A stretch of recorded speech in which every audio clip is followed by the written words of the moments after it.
Halo, kembali lagi dengan kami Java Football. Kali ini kami John dan Joe akan ngosan ya. Ngosan kali ini kami akan membahas PSIS seperti kehilangan taring. Nah, bagaimana ceritanya kok PSIS ini kehilangan taringnya? Oke, kita saksikan saja bersama.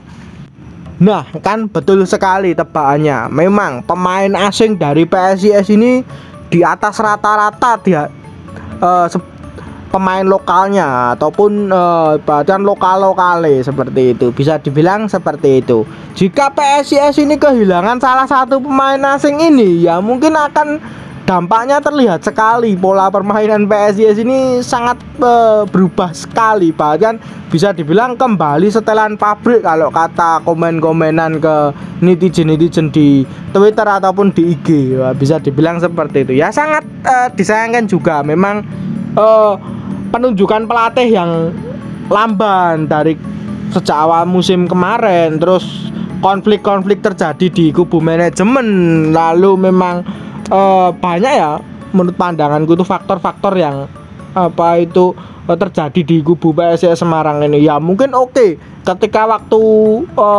musim berakhir langsung gerak cepat ya PSIS ini nih, langsung membeli Marukawa dan Fortes. Tapi setelah itu seperti loyo, santai, ya seperti bahkan kehilangan gairahnya, bahkan seperti itu ya. Makanya pemain asingnya PSIS ya sing apik, sing menonjol dan sing paling oke cuma dua ini. Ketika salah satu dari ini itu tidak main, wah sangat terlihat sekali dampaknya. Contohnya kemarin saat melawan Rans, wah lini depannya PSIS itu wah sangat terlihat sekali kurang banget, seperti tidak ada sing greget ngono lho main ini.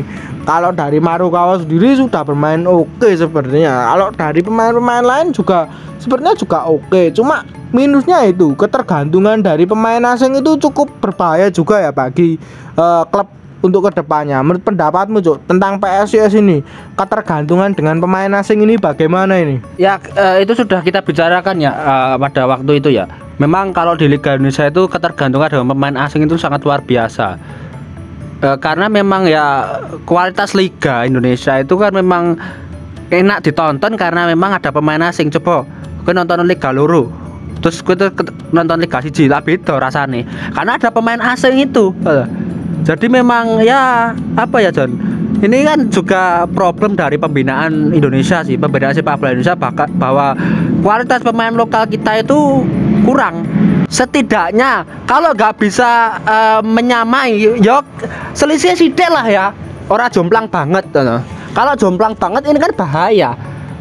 Karena memang jumlah pemain asing di Indonesia itu cuma 4, 3 pemain bebas, terus 1 pemain Asia. Jadi memang ya harus gimana, ini kan tugas dari pengurus klub, tugas dari pelatih, terutama memang tugas dari pengurus klub untuk develop pemain. Jadi memang pemain-pemain di akademi ini perlu dari muda itu perlu diasah terus. Nanti setelah gede bisa setidaknya nggak jauh-jauh sama pemain asing kualitasnya, nggak jomplang banget.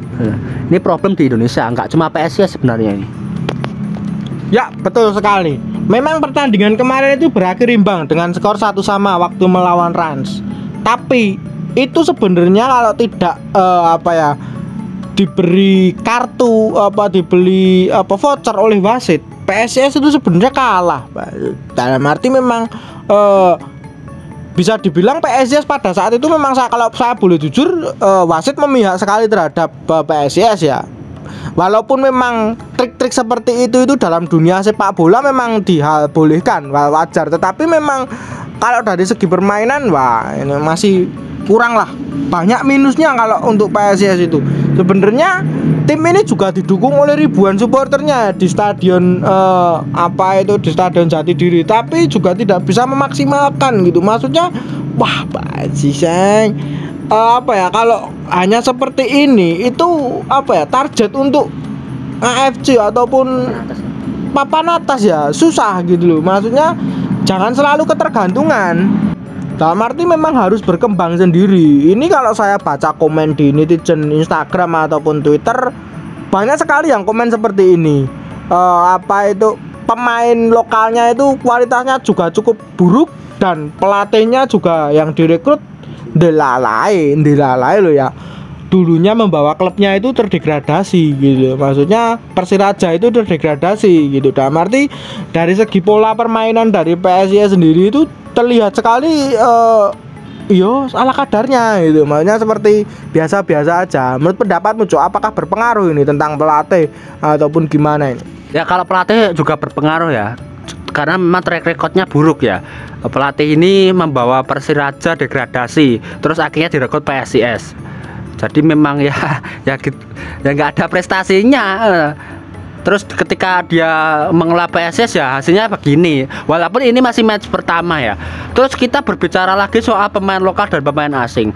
Gini aja John. Jadi memang kalau untuk ya agar kualitas pemain lokal PSIS ini nggak terlalu jomplang banget dengan pemain asing, mungkin di Piala Indonesia kan di tahun ini kan ada dua kompetisi ya, Liga 1 dan Piala Indonesia. Di Piala Indonesia mungkin PSIS full lokal aja. Jadi memang nanti ketika bermain di liga, pemain-pemain yang full lokal ini dipilih yang mana yang paling berkualitas, bisa bisa bermain akhirnya kualitasnya naik dan nggak jomplang dengan pemain asing. Ini mungkin strategi. Jadi memang di Piala Indonesia ini saatnya PSIS ini benar-benar memaksimalkan pemain lokal agar menit bermainnya itu terus bertambah, terus kualitasnya juga bertambah dan berdampak pada di Liga Indonesia, di Liga 1 maksudnya.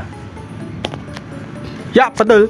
Yang saya kritiki di Piala Pramusim kemarin, nah ini juga cukup berpengaruh ya ternyata.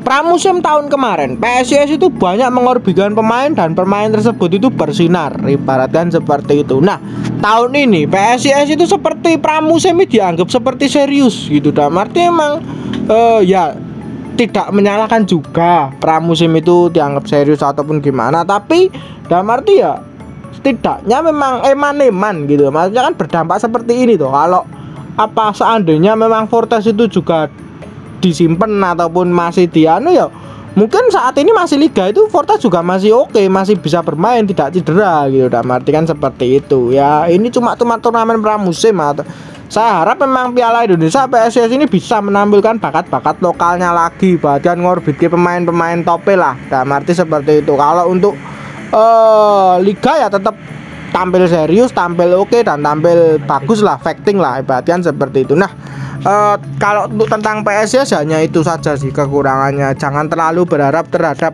pemain asing. Pemain lokalnya juga harus segera mengikuti ya, kualitasnya segera oke, segera bangkit. Dan yang kedua memang pelatih sih, strategi pelatih ya itu paling nomor satu. Soalnya kuncinya pemenang klub ya mungkin yang pertama melatih terlebih dahulu, strategi.